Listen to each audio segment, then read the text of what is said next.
प्रभु यीशु मसीह आप सभी को बड़ी बरकत दे, बड़ी आशीष दे। और जैसा कि हम सभी के पास अपनी अपनी बाइबल है, आमीन, और सभी अपनी अपनी बाइबल को खोलेंगे और प्रकाशित वाक्य और उसका जो हम पढ़ रहे हैं 2 अध्याय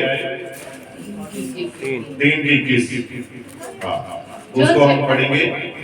जो जय पाए मैं उसे अपने साथ अपने सिंहासन पर बैठाऊंगा, जैसे मैं भी जय पाकर अपने पिता के साथ उसके सिंहासन पर बैठ गया।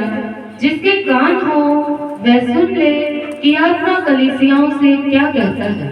और इसी के साथ हम रोमियो की पत्री और उसका 8 अध्याय और उसकी 34 आयत से हम पढ़ेंगे। फिर कौन है जो दंड की आज्ञा देगा?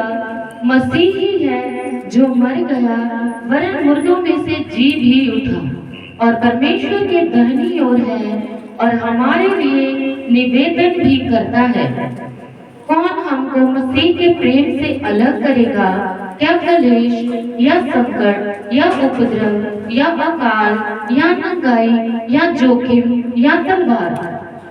जैसा लिखा है, तेरे लिए हम दिन भर घात किए जाते हैं, हम वध होने वाली भेड़ों के समान गिने गए हैं।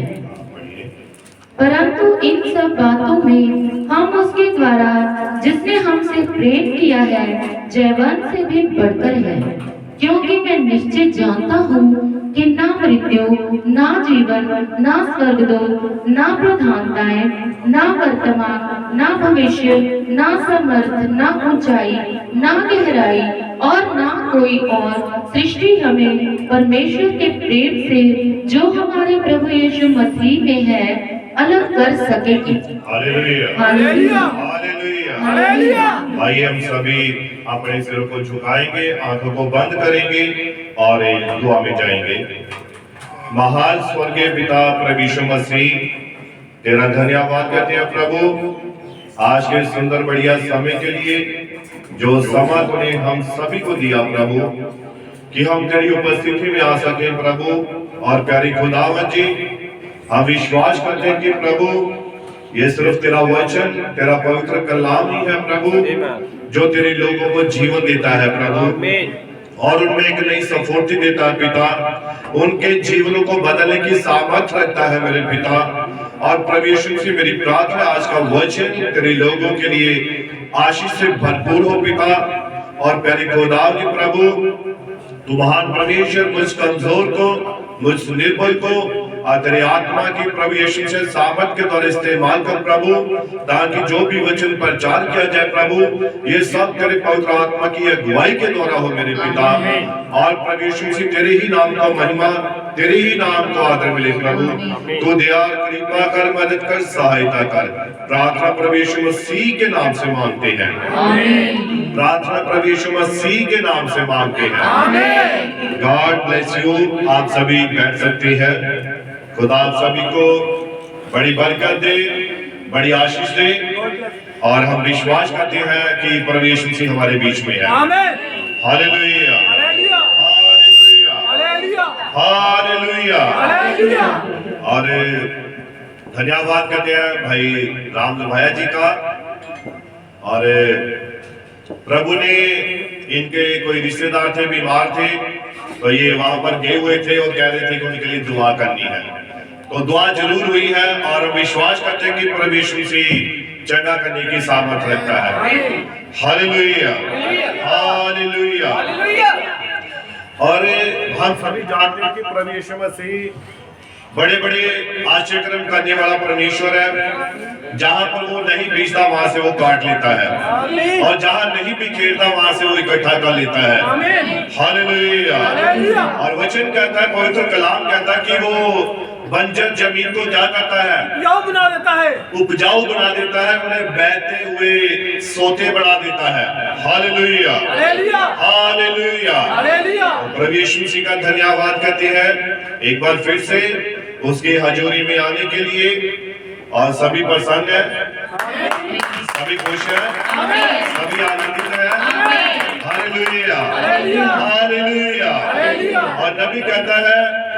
कि इफिसियों की पत्री 4 उसके 11 में लिखा है, वहां पर 5 प्रकार की सेवकाई है। हालेलुया। कितने प्रकार की? 5 प्रकार की सेवकाई है, और इस 5 प्रकार की सेवकाई को एक कलीसिया में होना जरूरी है। हालेलुया। और नबी कहता है कि ये 7 गर्जन क्या करते हैं? नबी कहते हैं 7 गर्जन जो है ये मसीह की दुल्हन की बेदारी है। आमीन। 7 गर्जन दुल्हन को उठाए जाने के विश्वास को क्या करती है? पैदा करती है। हालेलुया। 7 गर्जन मसीह का क्या है? कैरेक्टर है। 7 गर्जन दुल्हन का कैरेक्टर है। हालेलुया। और नबी कहता है 7 गर्जन मसीह और दुल्हन को एकता में लाते हैं। 7 गर्जन मसीह की दुल्हन की बेदारी है। 7 गर्जन आपको तैयार करती है। 7 गर्जन आपके जीवन को प्रकट करती है, और 7 गर्जन मसीह के प्रेम को प्रकट करती है। हालेलुया। तो इसलिए आपके जीवन के अंदर गर्जनाओं का होना जरूरी है। आमीन। आप जानते हैं गर्जन कौन सी है? ये लगाया आपने बोर्ड, विश्वास से लेकर भाईचारे की प्रीति, ये आपके कैरेक्टर है, और हर एक विश्वासी के जीवन में इन गर्जन को होना जरूरी है। हालेलुया। नबी कहते हैं कि एक कलीसिया में अगर नबी नहीं है तो वो कलीसिया क्या है? अंधी है, क्योंकि नबी कलीसिया की आंख है, परमेश्वर की आंख है। हालेलुया। अगर कलीसिया में भविष्यद्वक्ता नहीं है तो कलीसिया क्या है? गूंगी है। भविष्यद्वक्ता क्या करता है? भविष्यद्वक्ता लोगों के बारे में, उनके जीवन के बारे में प्रकट करता है। हालेलुया। और अगर कलीसिया में पास्टर नहीं है तो उस कलीसिया की कोई पहचान नहीं है। हालेलुया। अगर कलीसिया में शिक्षक नहीं है तो वो कलीसिया अनपढ़ है। शिक्षक का काम क्या होता है? वो पवित्र आत्मा से शिक्षा लेता है, फिर आगे कलीसिया में उस शिक्षा को देता है। हालेलुया। और अगर भविष्यद्वक्ता नहीं है तो वो क्या है? गूंगी है। हालेलुया। इसीलिए 5 प्रकार की सेवकाई को एक कलीसिया में होना जरूरी है। हालेलुया। और नबी कहता है कि एक दुल्हन जो है वो हमेशा मसीह के कैरेक्टर को ही प्रकट करेगी। जो सच्ची दुल्हन है मसीह के जीवन को ही प्रकट करेगी। हालेलुया। हालेलुया। तो विषय चल रहा है कि मसीह में जयवंत होना। मैं मसीह में कैसे जयवंत हो सकता हूँ? तो कितनों को आज तक संदेश समझ आया है? कितने संदेश को बड़े ध्यान से सुनते हैं? हालेलुया। हालेलुया। अगर आप संदेश को, मैसेज को बड़े ही ध्यान से सुन रहे हैं तो निश्चित ही आप जयवंत जरूर हो जाएंगे। हालेलुया। फिर आप कह सकते हैं मैं मसीह में जयवंत हूँ। आप कह सकते हैं कि मैं मसीह में जीता हुआ हूँ। हालेलुया। हालेलुया। और नबी कहता है कि मसीह में जयवंत होना या जय पाना, पिछले समय में मसीह को मानने पर सिर कलम कर दिया जाता था।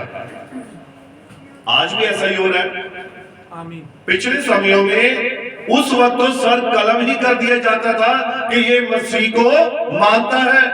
तो नबी कहता है अब शैतान कलीसिया बनकर कलीसिया में आता है, और वह अत्यधिक भरमाने वाला है। और वो कैसे भरमाने वाला है? जैसे संत मत्ती की इंजील 24 उसकी 24 में लिखा है कि अंत के दिनों में वो दोनों आत्माएं इतनी समानता में होंगी कि आप पहचान ही नहीं पाएंगे कि कौन सी आत्मा हमें भरमा रही है। हालेलुया। इसीलिए बाइबल कहती है, खुदा का कलाम कहता है मसीह में जयवंत होना। तो जयवंत होने के लिए सबसे पहले मसीह क्या करता है हमारे साथ? वो हमें धार्मिक ठहराता है। उसकी एक पहली प्रक्रिया है, मसीह हमें धार्मिक ठहराता है, अर्थात जल का बपतिस्मा। वो हमारे सारे पापों को क्या कर देता है? धो देता है, शुद्ध कर देता है। और दूसरा है पवित्रीकरण। पवित्रीकरण यानी कि नया जन्म पाया हुआ एक विश्वासी, सफाई और मंझाई, है ना। पहले मसीह के हम बपतिस्मा लेते हैं और बहुत सारे सोचते हैं कि हमने मसीह में बपतिस्मा ले लिया है, हमारे पाप माफ हो गए हैं, अब हमें आगे कोई भी काम करने की जरूरत नहीं है। लेकिन बपतिस्मा लेने के बाद ही तो असल आपकी जिंदगी शुरू होती है, आपकी सफाई होती है, आपकी मंझाई होती है। जो भी आपके ऊपर कोई भी आपके जीवन में ऐसी बातें होती हैं, वचन के द्वारा वो काटी और छांटी जाती है। Hallelujah, hallelujah. और तीसरा पहलू क्या है? तीसरा पहलू है पवित्र आत्मा की आग का बपतिस्मा। अब देखिए, जो पहले परमेश्वर मसीह के नाम में बपतिस्मा पाकर बैठे हुए हैं, उनके लिए भी ये दो काम बाकी है। जब आप मैसेज पढ़ेंगे पृथ्वी की दुल्हन का जो भावी घर है, मसीह की दुल्हन का जो धरती पर है उसका भावी घर, जब आप इस मैसेज को, इस संदेश को पढ़ेंगे तो इसमें आपको पता लग जाएगा बपतिस्मे का असली मकसद क्या है। Hallelujah, hallelujah, hallelujah. तो पहला धर्मी ठहराना, दूसरा पवित्रीकरण और तीसरा पवित्र आत्मा की आग का बपतिस्मा पाना। और नबी कहता है कि इसके अंतर्गत पवित्र किए हुए जो पात्र होते हैं, खुदा क्या करता है, उन्हें अपनी सेवकाई के लिए अलग करता है।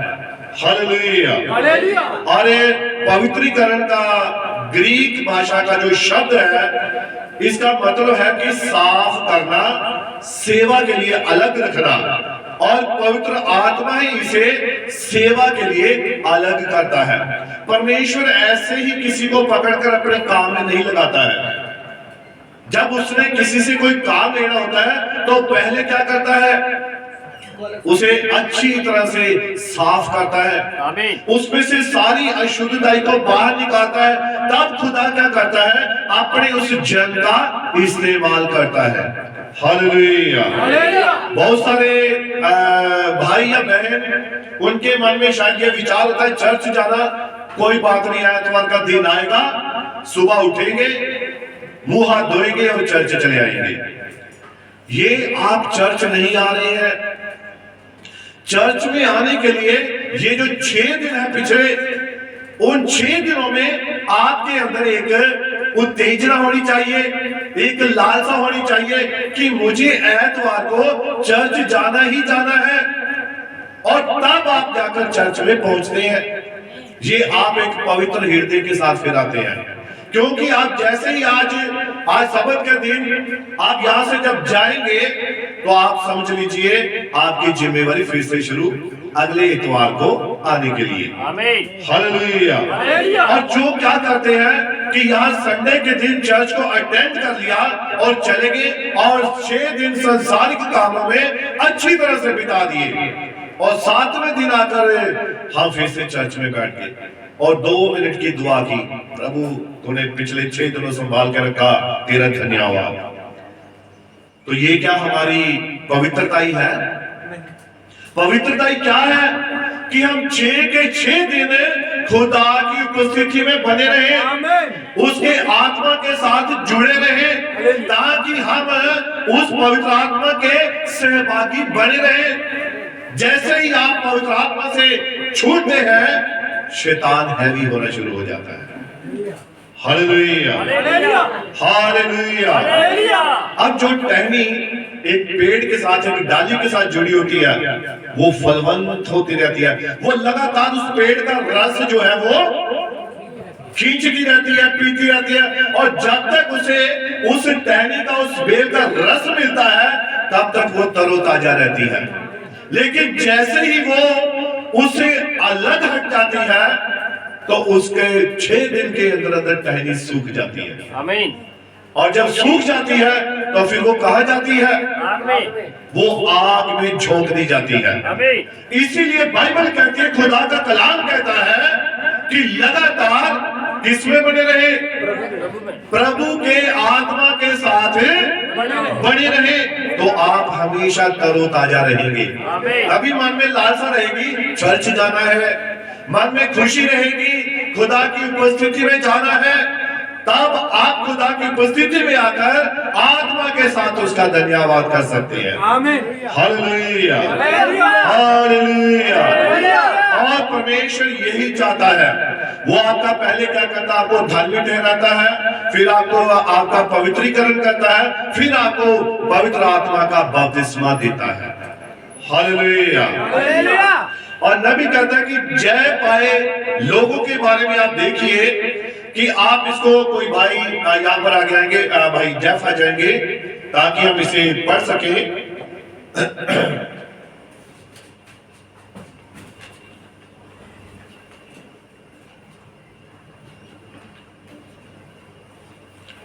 भाई को माइक दे दीजिए और थोड़ा देख लीजिए कैमरा को भी।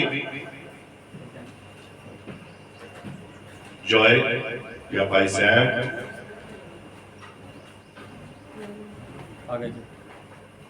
ठीक है, गॉड ब्लेस यू।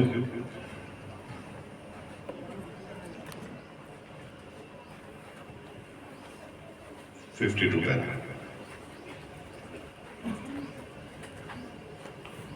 हमें यहाँ पर ये मालूम होता है, और नबी कहता है हमें यहाँ पर ये मालूम होता है कि परमेश्वर के पास हमेशा ही जय पाने वाले रहे हैं, और परमेश्वर के पास हमेशा ही जय पाने वाले लोग रहे हैं। हाँ जी, उसके पास प्रत्येक युग में जय पाने वाले रहे हैं, और उसके पास प्रत्येक युग में हर समय में जय पाने वाले लोग रहे हैं। हाँ जी, पढ़िए।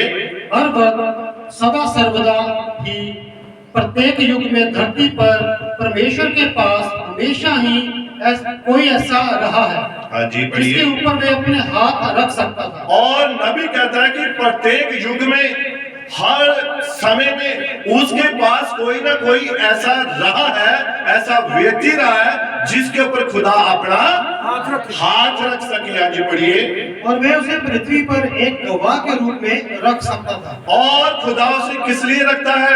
अपने एक गवाह के रूप में रखता है। जी पढ़िए। वे कभी भी बेगवाह नहीं रहा है, और कभी भी वो बेगवाह, खुदा कभी भी बिना गवाह के नहीं रहा है।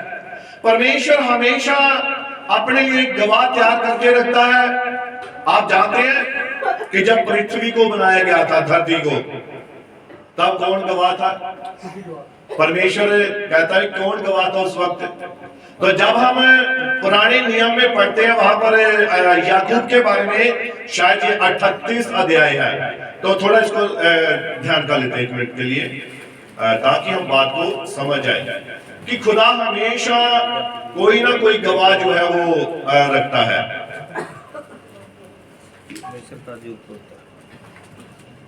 हाँ, इसकी आप पहली ऐसे पढ़िए 38, अय्यूब 38 पुराने नियम में है, भजन संहिता से पहले है,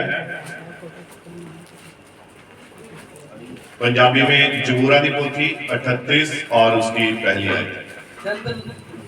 तब यहोवा ने अय्यूब को आंधी में से यूं उत्तर दिया, हाँ पढ़िए। ये कौन है जो अज्ञानता की बातें कहकर युक्ति को बिगाड़ना चाहता और है? तब यहोवा ने अय्यूब को आंधी में से यूं उत्तर दिया, ये कौन है जो अज्ञानता की बातें कहकर युक्ति को बिगाड़ना चाहता है? जी पढ़िए। पुरुष के समान अपनी कमर बांध ले, और पुरुष के समान अपनी कमर क्या कर ले? बांध ले, बांध ले। हाँ जी पढ़िए। क्योंकि मैं तुझसे प्रश्न करता हूँ क्योंकि मैं तुझसे प्रश्न करता हूँ और तू मुझे उत्तर दे। और तू मुझे उत्तर दे।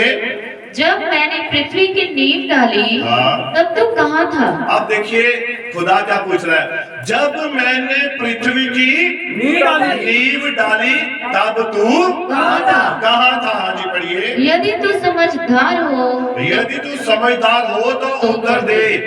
हाँ पढ़िए।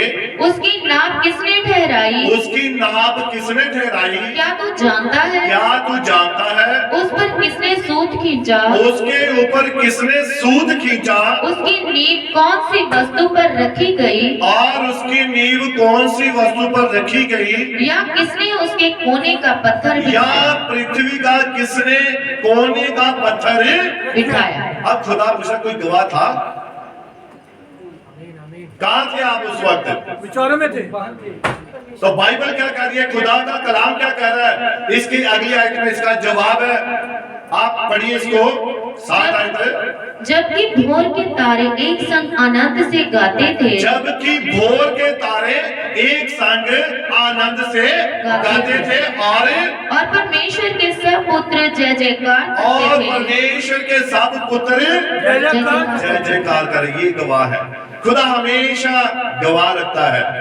और जब उसने धरती को बनाया, पृथ्वी को बनाया, तो उसने हम उस वक्त उसके साथ थे। आमीन। हम उसके विचारों में थे। आमीन। आप जब कोई योजना बनाते हैं तो योजना में आप रखते हैं इस योजना में, इस काम में ये व्यक्ति यहाँ पर काम करेगा, ये व्यक्ति यहाँ पर घर बनाएंगे तो ये वाला कमरा इसका होगा, पहले से योजना है। तो खुदा ने जब इस योजना को प्रकटीकरण में लाना था, प्रकटीकरण लाने से पहले खुदा की योजना में हम थे और उस वक्त हम नारे मार रहे थे।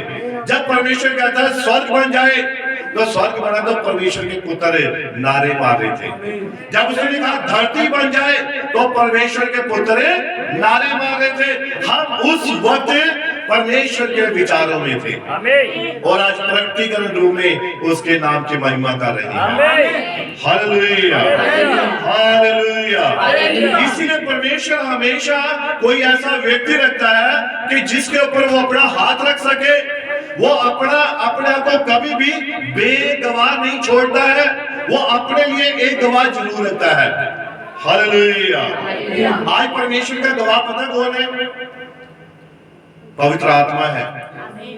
वो उसकी गवाही दे रहा आग के बीच में होकर। हालेलुया।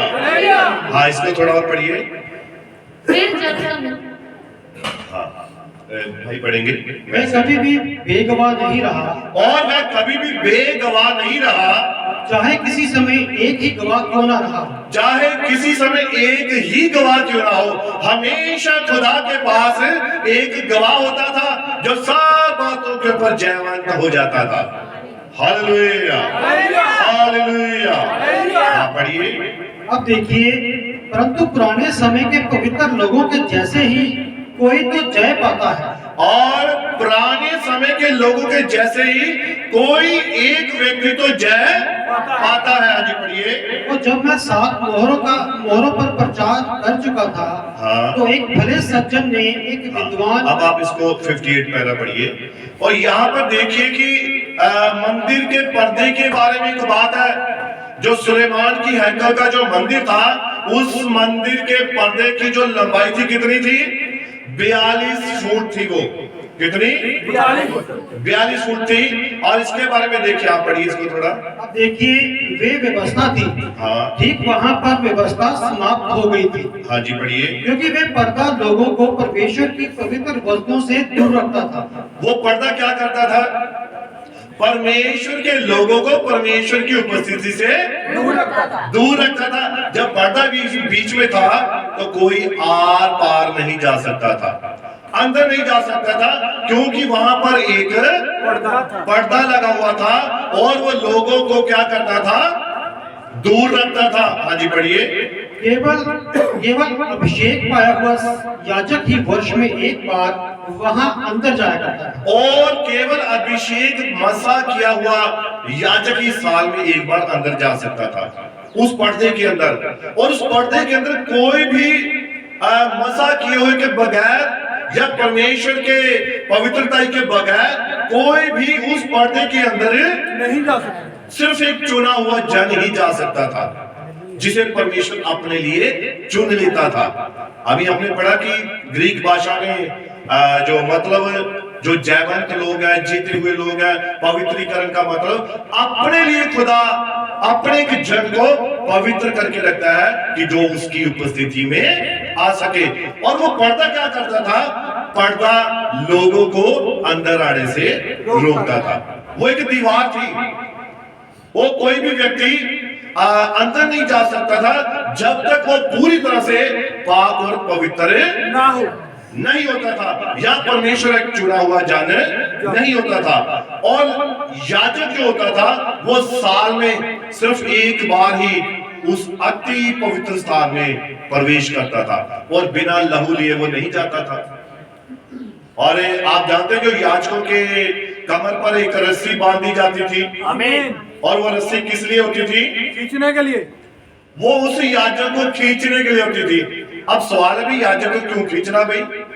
अगर याजक के मन में जरा भी या उसके कैरेक्टर में या उसके जीवन में जरा सी भी कोई खराबी होती थी तो वो अति पवित्र स्थान में वहीं मर जाता था और दूसरा व्यक्ति अंदर जा नहीं सकता था। इसलिए जब वो अति पवित्र स्थान में प्रवेश करता था तो उसकी कमर में एक रस्सी बांध देते थे। आमीन। कि अगर इसका चाल चलन सही है, खुदा के साथ इसका व्यवहार सही है, तो वो सही सलामत बाहर आ जाता था। अगर चाल में गड़बड़ थी तो वो अंदर ही दम तोड़ देता था। आमीन। फिर वो रस्सी के द्वारा उसे बाहर खींचते थे। आज आपने देखा बहुत सारे पास्टर डिनोमिनेशन की उन्होंने रस्सी बांधी होती है और मेरे ख्याल से शायद उन्हें इस बात का पता नहीं है रस्सी क्यों बांधते हैं। लेकिन नबी के द्वारा उसने अपने प्रकाशन के द्वारा अपनी दुल्हन को ये सब बातें बताई हैं। Hallelujah, hallelujah. तो ये पर्दा क्या करता था? ये उन्हें लोगों को अंदर आने से रोकता था। हाँ जी पढ़िए। क्या आपको ये याद है? अब देखिए, गौर फरमाएं। खुद परमेश्वर ही ने अपने निज हाथ से उस पर्दे को ऊपर से लेकर नीचे तक फाड़ कर दो टुकड़े कर दिया था। अब परमेश्वर ने ही क्या किया था? अपने निज हाथ से उस पर्दे को फाड़ दिया था। अब 42 फुट ऊंचा पर्दा हो तो लिखा वो कैसे फटा? नहीं, ऊपर से नीचे फटा या ऊपर से नीचे फटा था? ऊपर से नीचे। वो ऊपर से नीचे फटा था।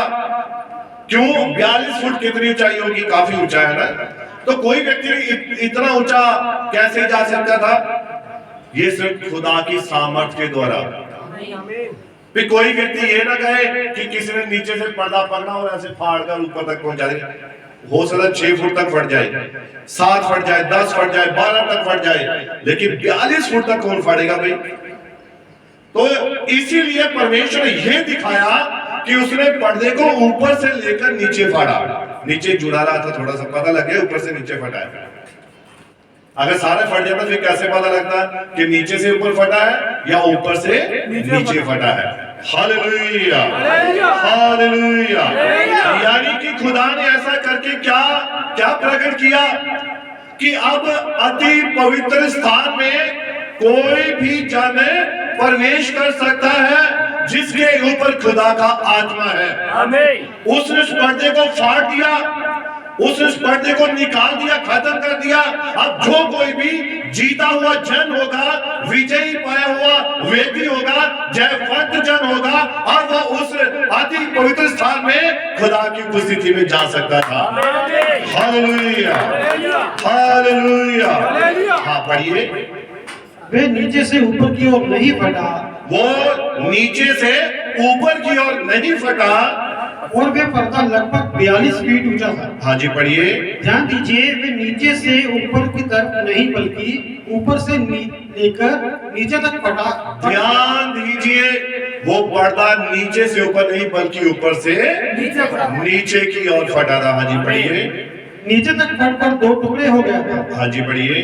तो ये दिखाता था कि ऐसा परमेश्वर के द्वारा ही किया गया था, और ये यही दिखाता था कि ये खुदा की ओर से ही हुआ है। हाँ जी पढ़िए। पर्दे को फाड़कर 2 टुकड़े कर दिए गए। हाँ जी पढ़िए। उसके बाद जो चाहे वे आ सकता था, हाँ जी, और उसकी पवित्रता का सहभागी हो सकता है। और अब कोई भी आ सकता था और उसकी पवित्रता का सहभागी हो सकता था। हाँ जी पढ़िए। समझे? ये हाँ। बिल्कुल सही बात है। हाँ जी। ऊपर से नीचे तक और धरती डोल गई और चट्टानें तड़क गई। और धरती क्या हो गई थी? डोल गई थी और चट्टानें तड़क गई थी। हाँ जी। और कब्रें खुल गई और कब्रें खुल गई और सोए हुए पवित्र लोगों की बहुत लोथें जी उठी। और सोए हुए पवित्र लोगों की लोथें जो थी वो जी उठी थी। हाँ जी, पढ़िए। और उसके जी उठने के बाद हाँ। वे कब्रों में से निकलकर पवित्र नगर में गए। हाँ, 59 पढ़ा। हाँ, ठीक है, पढ़ लीजिए। ये रही वे चुनी हुई। और नबी कहता है ये रही एक चुनी हुई कलीसिया। हाँ जी, पढ़िए। ये रही वे दुल्हन। हाँ, ये रही दुल्हन। उस समय यहूदी कलीसिया के सारे लोग बाहर निकलकर नहीं आए थे। और नबी कहता है उस वक्त यहूदी कलीसिया के सारे लोग बाहर नहीं आए थे, उन सबों ने एक शाही बलिदान चढ़ाया। जबकि उन लोगों ने एक शाही बलिदान चढ़ाया था। अब जब पर्दा फट गया, चट्टानें तड़क उठी, पृथ्वी डोल गई और जो लोग थे अब उन सभी ने एक जैसा ही प्रचार सुना था, सभी ने एक जैसे बलिदान चढ़ाए थे, सभी ने एक जैसे दुआएं की थी, लेकिन फिर भी उनमें से कौन से लोग जी उठे थे? पवित्र लोग जी उठे थे। Hallelujah, hallelujah. जबकि सभी एक जैसा ही काम कर रहे थे, लेकिन जय पाए हुए थोड़े लोग थे, जयवंत कुछ लोग थे। हाँ, पढ़िए इसको आगे। ये सारे के सारे मेमने के लहू के तले थे। और ये सारे के सारे मेमने के यीशु मसीह के लहू के तले थे। परंतु वहां पर एक चुना हुआ झुंड था। और परंतु नबी कहता है वहां पर एक चुना हुआ झुंड था। हाँ जी, पढ़िए। और वे चुना हुआ झुंड ऐसा था हाँ जी। कि ज्यों ही घटना घटी त्यों ही उन्होंने उस पर गंभीरता पूर्वक संजीदगी से विश्वास किया था। किन्होंने विश्वास किया? जो चुना हुआ झुंड था, चुने हुए लोग थे। और जैसे ही ये बात हुई, उन्होंने वचन के ऊपर क्या किया? विश्वास किया, निश्चय की। Hallelujah, hallelujah. हाँ, पढ़िए। अब मैं जयवंत होना शब्द पर ही आ रहा हूँ। और नबी कहता है कि मैं जयवंत होने शब्द पर ही आ रहा हूँ। अब आप उसे थामे रखें। हाँ जी। ये जो जयवंत हुए थे, हाँ जी। उन्होंने सत्य निष्ठा पूर्वक ठीक वैसा ही बलिदान चढ़ाया था हाँ। जैसा उन बाकी सारों ने चढ़ाया था। अब इन्होंने भी वैसे ही पूरी ईमानदारी के साथ दुआएं की थी, ईमानदारी के साथ रोजे रखे थे, ईमानदारी के साथ खुदा के हुक्म को माना था जैसे बाकी के लोग कर रहे थे। लेकिन सत्यनिष्ठ लोग, विश्वास पात्र लोग, ये एक अलग ही झुंड है। नबी कहता है आत्मिक, सभी आत्मा पाए हुए हैं, लेकिन अब आत्मिक लोगों में से खुदा आत्मिक लोगों को चुनेगा। अभी हम सभी कहते हैं हम आत्मिक हैं जी, लेकिन खुदा आत्मिकता में से भी आत्मिक लोगों को चुनेगा, दुल्हन में से भी सच्ची दुल्हन को चुनेगा और उसी को वो रैप्चर में लेकर जाएगा। संत मत्ती की इंजील 25 अध्याय, वहां पर कितनी दुल्हन है? 2 नहीं, 10 दुल्हन है, 10 कुंवारियां हैं, 10 दुल्हन, 5 मूर्ख हैं और 5 बुद्धिमान है। अब 5 जो मूर्ख थी वो तो रह गई, लेकिन बुद्धिमान थी वो झुंड सच्चा। अब दोनों दुआएं कर रही थी, लेकिन इस काम को करते करते जो 5 मूर्ख थी वो उंगलाने लगी थी, सुस्त पड़ गई थी। अरे बहुत समय हो गया, बहुत रात हो गई, अभी तक दुल्हा नहीं आया, और वो वापिस नींद के आगोश में चली गई थी। Hallelujah, hallelujah, hallelujah. हालेलुया। लेकिन जो जागी हुई थी, जो एक सच्चा झूठ था, वो सीधा रैप्चर में गया था। हालेलुया। हालेलुया।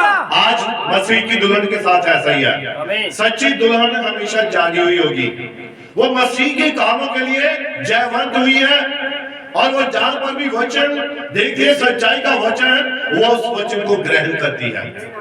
Hallelujah, hallelujah. हाँ, पढ़िए इसको और आगे।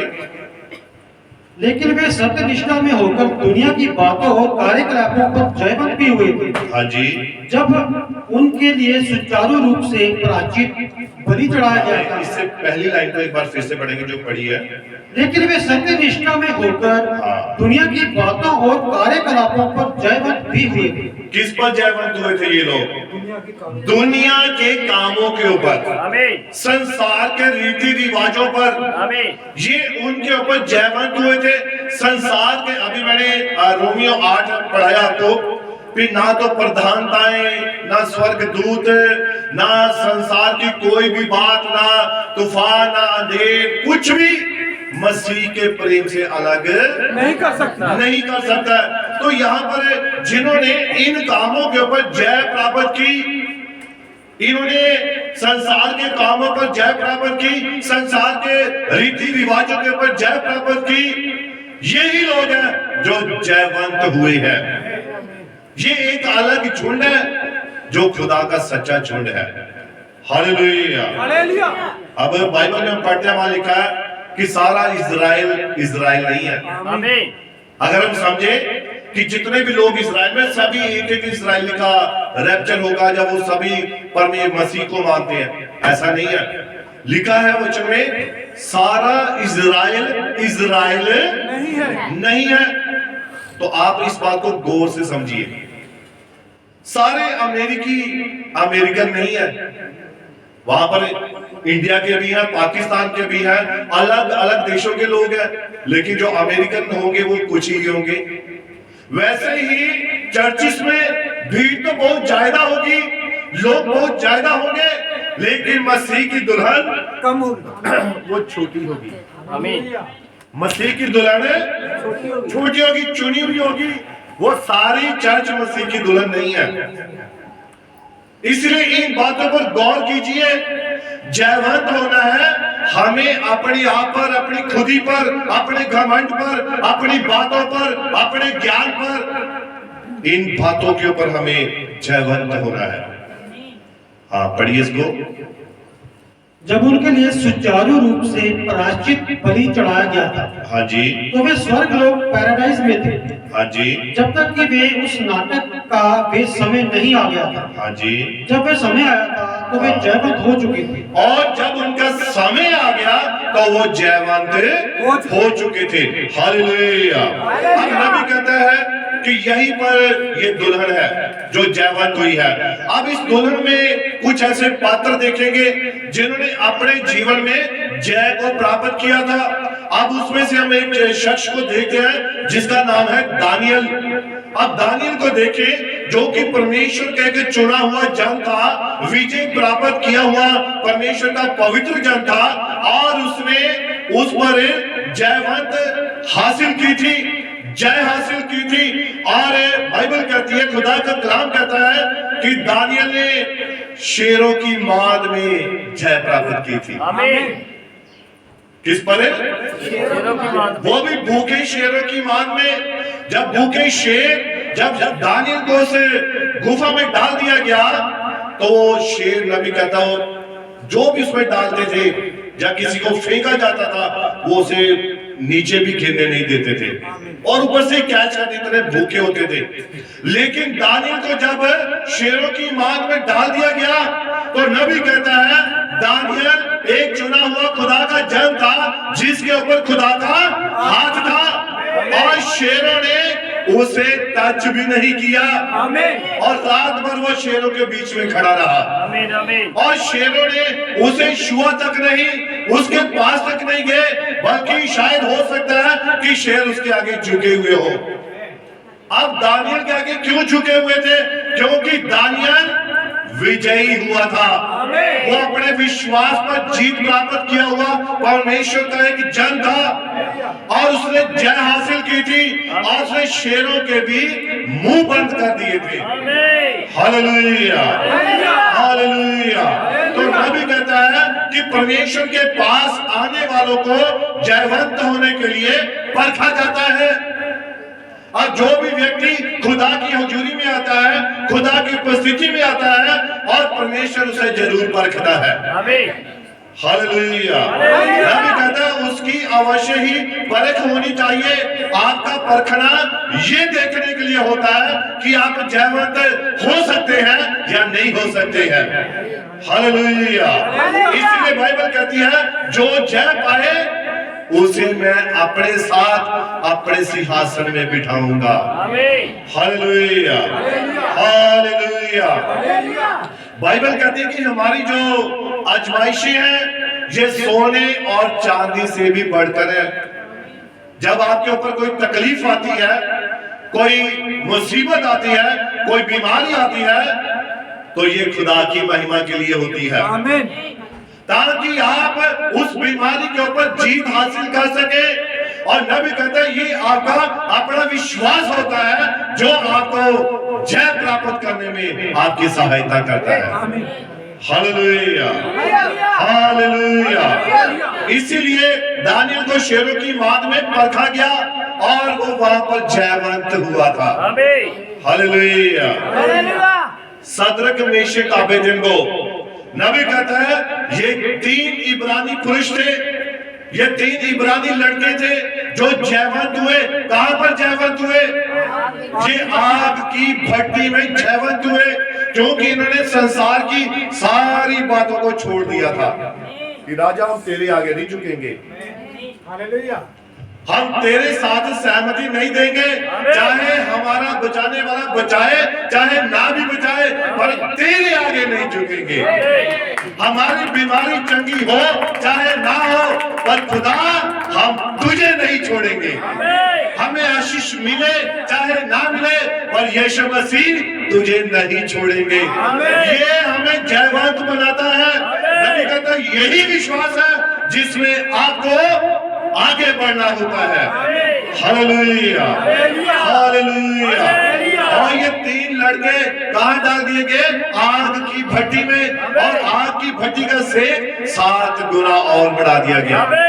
लेकिन इनको उनके बीच में डालने वाले वही जलकर मर गए। और आप जानते हैं नबी कहता है कि जब इनको वहां पर डाला जा रहा था तो स्वर्ग में हलचल मच गई। स्वर्ग में क्या हो गया? अरे मेरे जीते हुए लोगों को, जयवंत लोगों को आग की भट्टी में डाला जा रहा है। स्वर्ग में क्या हो गया? हलचल मच गई। दूत एक दूसरे से कहने लगे, यहोवा से कहने लगे, जिब्राइल कहने लगा प्रभु मैं जाता हूँ, मैं बचाता हूँ, मैं आग को ठंडा कर दूंगा। वो जो नदियों के जिसका कंट्रोल है वो दूत आ गया। अरे प्रभु मैं जाता हूँ, मैं क्या करूंगा? पानी ही इतना डाल दूंगा आग जलेगी नहीं। एक और दूत आ गया, प्रभु मैं जाता हूँ। मिकाईल आ गया, प्रधान दूत आ गया, मैं जाता हूँ। पर खुदा ने पता क्या? नहीं, तुम सब यही रहो, मैं खुद जाऊंगा। और यहोवा परमेश्वर खुद आप उन्हें बचाने के लिए आया। क्यों? क्योंकि वो जयवंत लोग थे, वो जीते हुए थे। और जो जीते हुए लोग हैं उनके लिए खुदा खुद आता है। Hallelujah, hallelujah. आप ध्यान दीजिए, सोचिए, विचार कीजिए, जब आप संसार के कामों पर जीत हासिल करते हैं तो जब कोई मुसीबत आती है स्वर्ग में हलचल होती है, दूतों में कंपटीशन हो जाता है। प्रभु मुझे भेज, मैं जाता हूं, मैं तेरे से बेटे के पास जाऊंगा, प्रभु मुझे भेज। वहां पर हलचल हो जाती है। तो हलचल स्वर्ग में बचाने वाले आप हैं, जबकि आप धरती पर हैं। तो यहाँ धरती पर इतनी हलचल बढ़ जाती है, तो जब आप स्वर्ग में होंगे तो वहां कितनी हलचल होगी। Hallelujah, hallelujah. इसीलिए नबी कहता है कि ये जो दानियल, सदरक, मेशक, अबेदनगो, इनको बचाने के लिए यहोवा परमेश्वर खुद आग की भट्टी में आ गया था। हालेलुया। ऐसा ही दुल्हन का विश्वास होना चाहिए। आज दुल्हन, नबी कहता है, इसी विश्वास पर कायम होनी चाहिए। खुदा को खुद आना पड़ जाए। अरे मेरी बेटी ने उपवास रखा है, मैं जाकर इसे क्या दूं? सामर्थ्य दूं, इसे हिम्मत दूं, इसे ताकत दूं। अरे मेरा बेटा बीमार है, मेरी बेटी बीमार है, मैं जाकर इसे हौसला दूं। प्रभु खुद आकर आपको हौसला दे। Hallelujah, hallelujah. अब नबी कहता है कि जब ये आग की भट्टी में थे तो राजा कहता मैंने तो 3 डाले, पर मुझे कितने दिखाई दे रहे हैं? 4 दिखाई दे रहे हैं। और चौथा जो है वो कैसा दिखाई दे रहा है? मनुष्य के पुत्र के समान, परमेश्वर के पुत्र के समान दिखाई दे रहा है, और वो खुद यीशु मसीह था। आमीन। Hallelujah, hallelujah, hallelujah. हालेलुया। अब ध्यान दीजिए नूह के ऊपर। नूह नबी के बारे में हम सभी जानते हैं। नबी कहता है नूह के समय में कितने प्राण बचे थे? 8 प्राणी। 8 टोटल 8 प्राणी बचाए गए थे। नूह नबी, उसकी पत्नी और उसके 3 पुत्र और 3 बेटियां थी। 3 बेटियां थी, बहुएं थी, है ना? मैं चेक कर रहा था, देखा कि शायद पता है या भूल चुके हैं। नूह नबी और उसकी पत्नी, उसके 3 बेटे और 3 बहुएं थी। ये 8 प्राणी सिर्फ परमेश्वर की निगाह में धर्मी दिखाई दिए थे, जयवंत दिखाई दिए थे। हालेलुया। और आप इसको थोड़ा पढ़िए 67 पैरा 67। हाँ, अब आप जरा इसे विषय में खूब अच्छी तरह से सोच विचार करें। और नबी कहता है कि इस विषय के बारे में खूब अच्छी तरह से सोच विचार कर लीजिए। हाँ जी। यदि आप यहाँ वहाँ इधर उधर भटकते फिर रहे हैं, और यदि आप यहाँ वहाँ इधर उधर भटकते फिर रहे हैं, और कोमल नाजुक बेपरवाह होते जा रहे हैं, और कोमल नाजुक और बेपरवाह होते जा रहे हैं, तो आप शीघ्रता करके अंदर आ जाए। तो आपको क्या ये समय है अंदर आने का, अति पवित्र स्थान में। नबी कहता है, मैं जैसे पहले भी बता रहा था कि लोगों ने परमेश्वर को कैसा समझ लिया है? नाजुक, एक बूढ़े व्यक्ति की तरह, एक बुजुर्ग व्यक्ति की तरह, जैसे वो खुद है, वो परमेश्वर को भी ऐसा ही समझ रहे हैं। नबी कहता है कि अब आप ऐसा मत कीजिए, आप अब भूले भटके हुए बने ना रहिए, बल्कि वापिस आ जाइए। कहां वापिस आना है? वापिस वचन में आ जाइए, वापिस खुदा की हजूरी में आ जाइए। यीशु मसीह जब 12 साल का था तो बाइबल कहती है वो गुम गया था, है ना? लेकिन वो गुम नहीं हुआ था। उसके माता पिता उसे छोड़कर निकल गए थे और वो सोच रहे थे कि यीशु हमारे साथ ही है, यीशु हमारे साथ ही है। आज यही वहम बहुत सारे लोगों को है कि यीशु हमारे साथ ही है, चाहे हम जहां मर्जी चले जाएं। ऐसे नहीं है। उसके माता पिता ने क्या सोचा कि जब वो वापस जाने के लिए चले गए तो एक दिन का जो सफर था उन्होंने तय कर लिया, लेकिन उनके दिमाग में यही बात चल रही थी कि यीशु हमारे साथ है, साथ ही होगा। लेकिन पता नहीं था कि है या नहीं है ना? परंतु यीशु मसीह कहाँ था? मंदिर में। हालेलुया। हालेलुया। यीशु मसीह कहाँ था? यीशु मसीह हैकल में था। वो अपने मंदिर में, अपने पिता के घर में था। Hallelujah, hallelujah, hallelujah. हालेलुया। अब बहुत सारे लोगों के मन में विचार है यीशु हमारे साथ है, आप जहां भी जाए वो यीशु साढ़े नाल है। पर चेक तो कर लो कि यीशु नाल है भी या नहीं है ना? ऐसे नहीं है कि यीशु मसीह हर किसी के साथ उठकर चला जाए। आप चाहते हैं कि यीशु आपके साथ जाए, आपको उसके लिए कुछ करना होता है। आमीन। विश्वास करके दिखाना होता है, उसके वचन के साथ चलना होता है, उसके वचन को पूरा करना होता है, तब यीशु हमारे साथ होता है। फिर हम चाहे जहां मर्जी जाए, दाऊद कहता है यहोवा मेरा चरवाहा है, मुझे कुछ भी घटी नहीं होगी, चाहे मैं मौत की वादियों में होकर चलूं, तब भी वो क्या करता है? संग रहता है, मेरे साथ साथ रहता है। अब दाऊद कहाँ था? वो कौन सी चराइयों में जाता था? वो वचन की चराइयों में था। वो दिन रात वचन में मगन था, वो वचन को पढ़ता था, वचन को जीता था और वचन को प्रकट करता था।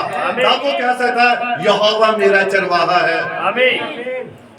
तो हम 2 मिनट की दुआ करके हम कहते हैं कि यीशु साढ़े नाल है। ਕਿਤੇ ਯੀਸ਼ੂ ਮਸੀਹ ਮੈਂ ਕਹਿੰਦਾ ਇੰਨਾ ਫਰੀ ਨਹੀਂ ਬੈਠਾ ਹੋਇਆ ਵੀ ਚਲੇ ਜਦੋਂ ਕਵੇ ਤਾਂ मैं नाल तुर पाऊं। उसके लिए यीशु का भाग होना जरूरी है। जो यीशु का आधा भाग, उसका जो पवित्र आत्मा है, उसका जो मसा है, वो साथ होना जरूरी है, तब यीशु मसीह हमारे साथ आता है। Hallelujah hallelujah hallelujah hallelujah hallelujah. Hallelujah. पढ़िए, क्योंकि द्वार किसी भी समय बंद हो सकता है क्योंकि द्वार जो है, दरवाजा किसी भी समय बंद हो सकता है, और परमेश्वर की योजना में सदा सर्वदा ही एक नाव या संदूक रही है। और परमेश्वर की योजना हमेशा एक नाव रही है, किश्ती और एक संदूक, ये हमेशा रहा उसकी योजना में। और देखिए हाँ जी, आगे पढ़िए। नूह के दिनों में एक नाव रही थी और नूह के दिनों में एक नाव रही थी, हाँ जी पढ़िए, ताकि परमेश्वर के लोगों को बचाया जा सके। ताकि परमेश्वर के लोगों को बचाया जा सके। व्यवस्था के दिनों में एक संदूक रहा था और व्यवस्था के दिनों में एक संदूक रहा था, हाँ जी पढ़िए। वे गवाही का संदूक था। और वो किसका संदूक था? गवाही का। गवाही का संदूक था, हाँ जी पढ़िए। व्यवस्था के दिनों में वे संदूक के पीछे पीछे चला करते थे। और वो उस संदूक के, आज वो संदूक ये है, ये आज कौन सा संदूक है? ये बाइबल है, खुदा का कलाम। और वो उस संदूक के, नबी कहता पीछे पीछे चलते थे। आज दुल्हन को इस संदूक के पीछे पीछे चलना है। आमीन। Hallelujah hallelujah. हालेलुया। हालेलुया। हाँ, पढ़िए। और इस समय एक तीसरा कार्य प्रबंध है। हाँ जी और जैसा नूह के दिनों में हुआ था, हाँ जी। और जैसा लूत के दिनों में हुआ था, हाँ वैसा ही ठीक इस समय होना है। हाँ जी पढ़िए। इस समय भी एक नाव है, हाँ जी। और वे नाव कोई नामधारी कलीसिया नहीं है, और वो नाम कोई नामधारी कलीसिया नहीं है, डिनोमिनेशन नहीं है। आज ये कोई भी नबी कहता है आपको कोई भी संस्था नहीं बचा सकती। ये सब डूब जाएंगी जब जल पर ले आएगी, जब आग का तूफान आएगा, ये सब जल बल जाएंगी। लेकिन एक ही बचाने वाला खुदा का वचन, आमीन। खुदा का कलाम, आमीन। उसका पवित्र आत्मा जो जीते हुए लोग प्राप्त करते हैं। आमीन। Hallelujah hallelujah. हालेलुया। हालेलुया। हाँ, पढ़िए। ना ही वे आपके भी भले काम हैं जिन्हें आप करते हैं, और ना ही आपके भले काम आपको बचा सकते हैं जो आप करते हैं। हाँ जी पढ़िए। ये तो एक ही आत्मा है, हाँ जी। जैसा कि रोमियो 8:1 कहता है। और जैसा कि रोमियो 8 उसकी 1 कहता है, एक ही आत्मा के द्वारा एक ही आत्मा के द्वारा हम सब का एक ही देह में हाँ उसके राज्य के अधिकार क्षेत्र में हाँ जी। एक ही आत्मिक बपतिस्मे के द्वारा बपतिस्मा हुआ है। अब हमारा बपतिस्मा कैसे हुआ है? एक ही आत्मा के द्वारा। और जैसा कि मैंने पिछले सप्ताह बता रहा था कि जो बपतिस्मा है वो क्या करता है, हम जब बपतिस्मा लेते हैं प्रभु यीशु मसीह के नाम में, हम मसीह की देह में शामिल हो जाते हैं। आमीन। हम उसकी देह का भाग बन जाते हैं, हिस्सा बन जाते हैं। हाँ पढ़िए। इससे कोई मतलब नहीं है कि आप कितने भले हैं, और इससे कोई मतलब नहीं है कि आप कितने भले हैं, आप कितने बुरे हैं, आप कितने बुरे हैं, आप चाहे जो कुछ भी हैं, और चाहे आप कैसे भी क्यों ना हो, आप उस राज्य में इसीलिए हैं, आप उस राज्य में यानी कि पवित्र आत्मा के हजूरी में, खुदा की उपस्थिति में इसीलिए है क्योंकि आपका पवित्र आत्मा के द्वारा उस राज्य के अंदर बपतिस्मा हुआ है। पवित्र आत्मा के द्वारा आपका क्या हुआ है? बपतिस्मा हुआ। तो अभी तक जिसका पवित्र आत्मा के द्वारा बपतिस्मा नहीं हुआ, यूहन्ना का बपतिस्मा कौन सा था? तौबा का। तौबा का बपतिस्मा, है ना? तौबा का बपतिस्मा मीन्स कि अपने अपने पापों को अंगीकार करना, कि मैंने अपनी गलती मान ली, लेकिन गलती क्या माफ हो गई? नहीं। है ना? ये तो मैंने इकरार किया भाई, आपने अपनी गलती मानी है, लेकिन बपतिस्मा यूहन्ना का जो था वो लिखा है तौबा का बपतिस्मा था। अंगीकार, अपने पापों का अंगीकार किया, लेकिन क्या पाप माफ हुए? उसने तो अंगीकार ही करवाया था, हाँ प्रभु इसने ये अंगीकार कर लिया है, लेकिन उसके बाद उसने क्या कहा, मेरे बाद जो आने वाला है वो तुम्हें किससे बपतिस्मा देगा? आपसे। आग और पवित्र आत्मा से बपतिस्मा देगा। और वो असली बपतिस्मा था, वो तो अंगीकार किया।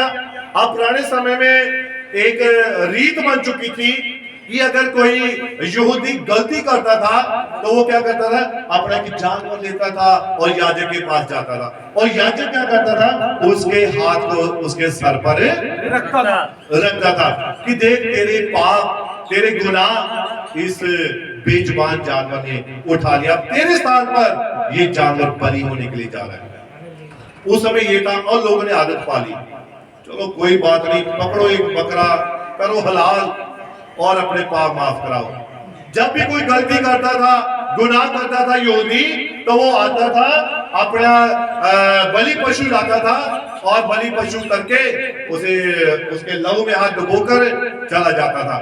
नबी कहता है कि उन्होंने क्या बना लिया, ये एक रीत बन गई, रिवाज बन गया, उन्होंने उनके लिए एक साधारण बात हो गई। Hallelujah, hallelujah. तो ये उनके जीवन में एक रीत बन गई थी।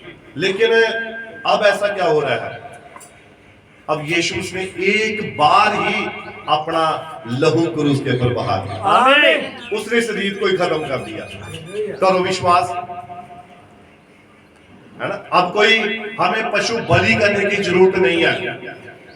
Hallelujah, hallelujah, hallelujah. तो यूहन्ना को जो बपतिस्मा था वो तौबा का था, तो उस समय वो पाप सिर्फ ढके जाते थे। क्या किए जाते थे? ढक दिए जाते थे। लेकिन जैसे उसमें से लहू हटता था जानवर का, तो पाप नीचे नजर आता था, नजर आता था। आमीन। तो गलती तो मानी, उसने तौबा करवाई कि प्रभु इसने अंगीकार कर लिया। लेकिन जब यीशु मसीह आया, उसने अपना निज लहू बहा दिया, क्रूस के ऊपर अपनी जान दी, और उसने सदा के लिए सारे पापों को क्या कर दिया? क्षमा कर दिया, मिटा दिया, क्षमा कर दिया। आज यीशु मसीह के लहू के तले हमारी शिफा है। आमीन। यीशु का लहू सारे पापों से क्या करता है? शुद्ध करता है, शुद्ध कर देता है। Hallelujah, hallelujah, hallelujah, hallelujah. हाँ पढ़िए। केवल यही एक तरीका है जिसके द्वारा जय प्राप्त करते हैं। और नबी कहता है केवल यही एक तरीका है जिसके द्वारा आप जय प्राप्त कर सकते हैं। आगे पढ़िए। वे सभी जो उस बहाए हुए लहू के तले हैं, हाँ जी, वे जय पाए हुए लोग हैं। और वो सभी जो इस बहाए हुए लहू के तले हैं, नीचे हैं, वो सब जय प्राप्त किए हुए हैं। अब जिनके ऊपर भी लहू लगाए ना, मूसा ने क्या किया था पुराने समय में? नबी का मैसेज है टोकन, सभी ने इस संदेश को सुना है ना। और टोकन क्या था? मूसा के समय में टोकन लहू था, और उस लहू को अपने घर की चौगाट पर लगाना होता था। और खुदा उस लहू को देखता था, ये मेरे निज पुत्र का लहू है, ये मेमने का लहू है। और खुदा देता ये घर पवित्र आत्मा पाया हुआ है, इस घर के सदस्य, इस परिवार के सदस्य जीते हुए हैं, जयवंत है, और उस घर को छोड़ देता था। और उसके बाद कौन सा आ गया टोकन? बोलिए, पवित्र आत्मा।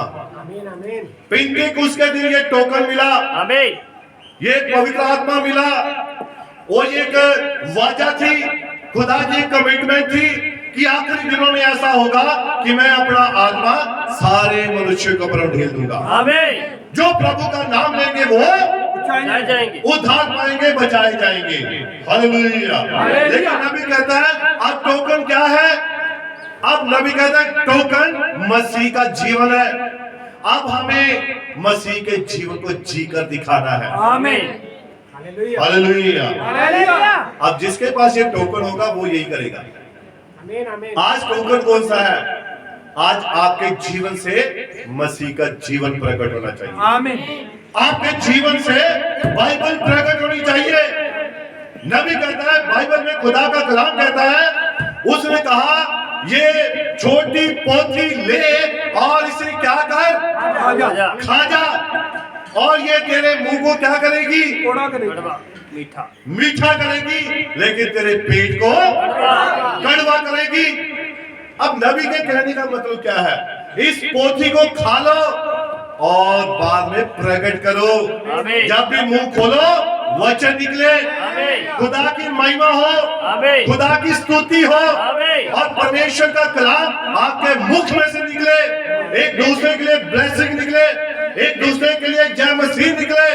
आपको इस पोथी को खाना है और प्रकट भी करना है। आमीन। हालेलुया। हालेलुया। इसलिए यीशु मसीह कहता है मेरी देह सचमुच में खाने की वस्तु है। वस्तु है, आमीन आमीन। मेरा लहू सचमुच में पीने की वस्तु है। और जो मेरा मांस नहीं खाता, मेरा लहू नहीं पीता, उसमें मेरा कोई भी हिस्सा नहीं है। इसलिए इस वचन को खाना जरूरी है और खाकर फिर इसे प्रकट भी करना है, दिखाना है कि सचमुच आज मैंने वचन खाया है, आज मैंने बाइबल को खाया है, आज बाइबल मेरे अंदर है और मैं इसे प्रकट करके दिखाऊंगा। आमीन। Hallelujah, hallelujah. जो कुछ यहोवा के अंदर था उसने अपने पुत्र के अंदर, मसीह के अंदर उड़ेल दिया, और जो कुछ मसीह के अंदर था उसने अपनी दुल्हन में उड़ेल दिया। अब यीशु कहाँ है? हमारे बीच में। यीशु अपने वचन में है, दुल्हन के अंदर है, वचन के रूप में। इसलिए वचन को खाना पड़ेगा, तब मसीह अंदर है। आमीन। ये वचन अंदर होगा, बाइबल अंदर होगी, तो मसीह आपके अंदर होगा। आमीन। Hallelujah, hallelujah. हालेलुया। हालेलुया। आप क्या हो? दुल्हन क्या है? दुल्हन वचन है। बाइबल कहती है ये जीवित पत्रियां है। आमीन। क्या है? जीवित पत्रियां। जिंदा बाइबल। आप जिंदा बाइबल हो, आपको लोग पढ़ते हैं। जब आप जहां चर्च से जाओगे ना, तो आपके जो पड़ोसी होंगे या आपके रिश्तेदार होंगे, वो पूछेंगे कहां से आए? चर्च से। अच्छा, चर्च से आए हैं। फिर वो पता क्या करेंगे? वो आपका व्यवहार देखेंगे, वो आपका स्वभाव चेक करेंगे कि क्या सचमुच इनकी बाइबल तो ये कहती है, इनका गुरु ये कहता है, इनका मसीह ये कहता है।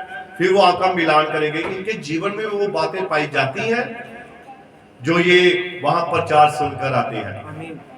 आप जीवित बाइबल हो, जिंदा बाइबल। आपको लोग पढ़ रहे हैं। जब आप बाहर निकलते हैं, सड़क में जाते हैं, गाड़ी में जाते हैं, रिश्तेदारों में जाते हैं, और आप लोगों को पता है ये मसीह है, चर्च जाने वाला है, फिर वो आपके जीवन को पढ़ते हैं। अच्छा, पहले ये बड़ी गालियां निकालता था, अब इसमें स्वभाव आया कि नहीं है? आज चेक करके आते हैं। हो सकता है वो आपको चेक करने आ जाए। ये पहले सिगरेट पीता था, चेक करके आते हैं पीता या नहीं पीता। भाई ला भाई आज नहीं सिगरेट आई है मेंथोल की, चेक कर। वो चेक कर सकते हैं। लेकिन जो एक सचमुच में बाइबल होगी, खुदा का कलाम अंदर होगा, वो शैतान को डांटेगा। आमीन। वो बताएगा, प्रकट करेगा कि मेरे अंदर खुदा का कलाम है। Hallelujah, hallelujah. ध्यान रखिए इस बात को खास करके। आप क्या है? जिंदा बाइबल। बंद बाइबल नहीं है, जिंदा बाइबल। आपकी बातों से बाइबल छलकनी चाहिए। आप जब बोलेंगे तो बाइबल के वचन, खुदा का कलाम, ये वो बातें निकले जो दूसरों की भलाई के लिए हो, ताकि दूसरा कह सके कि सचमुच एक बाइबल ही है, सचमुच ये चर्च जाने वाला है, सचमुच ये जो सुनता है उसके ऊपर अमल भी करता है। आमीन आमीन। Hallelujah, hallelujah. हालेलुया। हालेलुया। इसलिए नबी कहता है कि मसीह की दुल्हन एक जीती जाती बाइबल है। आमीन। है ना? आमीन। कौन कौन बाइबल है भाई? पर आज से अपने आप को देख लो कैसे आपने पेश करना है। आप अपने आप को पूरा ध्यान रखना है। चाहे आप बच्चों से कैसे बात कर रहे हो, बच्चे भी आपको पढ़ रहे हैं। सबसे ज्यादा बच्चे पढ़ते हैं इस बाइबल को, है ना? आमीन। बच्चे फॉलो करते हैं ना माता पिता को, और उसके बाद आपके पड़ोसी, रिश्तेदार, आपका समाज, आपके लोग, वो फिर पढ़ते हैं, आपको देखते हैं। जब आप कह देते हो सर मैं चर्च ही जाना हूं ना जी, मैं छुट्टी चाहिए है, अच्छा चर्च ही जाता है, चर्च वाले तो बड़े अच्छे लोग होते हैं, वो कभी झूठ नहीं बोलते, वो कभी ये नहीं करते, कभी गलत नहीं करते, उनको पता है। फिर जब आप ऐसा करके छुट्टी मांगते हैं या लेते हैं, तो फिर आपका जीवन उस छुट्टी के अनुसार होना भी चाहिए, क्योंकि वो छुट्टी आप किस लिए ले रहे हैं? चर्च के लिए ले रहे हैं। तो फिर चर्च वाला काम भी उसको करके बताना है, जिंदा पत्री बनकर दिखाना है। लोग तुम्हें पढ़ते हैं, कितने में कभी आज तक परख हुई? परखा किसी ने? बहुत बहुत लोग होते हैं संसारिक लोग, वो परखने के लिए होते हैं, वो बता देंगे कि आप सचमुच में बाइबल है या नहीं है, आपके अंदर जीवन है या नहीं है, वो बता देंगे। जैसा कि मैं पिछली बार बता रहा कि अगर सचमुच हमारे अंदर मसीह का वचन है, तो अगर कोई भी बात बोल दो वो सह लेगा, कुछ भी कह दो सह लेगा। लेकिन अगर मसीह का वचन अंदर नहीं है, तो क्या होगा? सारा कुछ बाहर बता देगा, सब कुल पत्रियां खोल के बता देगा, तेरा दादा बाबा एदा ही सब बता देगा। तो इसीलिए वचन हमारे अंदर होना चाहिए। हम क्या है? जीवित पत्रियां हैं। कहते हैं जब शादी करनी होती ना लड़की की या लड़के की, तो बोलते हैं उनके पड़ोसियों से पूछ लो, सब आपको पिक्चर बता देंगे, है ना? तो आप सोचिए, फिर तब हम कहते हैं छुप छुप कर रिश्ता करो, किसी को पता ना लगे। क्यों ना पता लगे? कुछ ना कुछ गड़बड़ है। तो इसीलिए बाइबल कहती है आपका जीवन ऐसा हो कि आप चाहे 10, चाहे 20, चाहे 50 लोगों में खड़े हो, आपका जीवन ही प्रकट हो। आमीन। लोग आपकी पीठ पीछे भी प्रशंसा ही करेंगे। आमीन। हाँ, सच में ये वाकई बाइबल चर्च जाने वाला विश्वासी है भाई, ये अपनी बात से मुकरता नहीं है। सबसे बढ़कर प्रेम, प्यार, आदर, रिस्पेक्ट, यही हमें मसीह की देह में एक करती है, एकता में लेकर आती है। हालेलुया। कौन सी बात? प्रेम जो है, यही हमें मसीह की देह में क्या करता है? इकट्ठा करता है, एक करता है। तो जब चोटी का पत्थर ऊपर है, तो चोटी का पत्थर क्या नहीं देखता? कोई दोष नहीं देखता, कोई झुर्री नहीं देखता।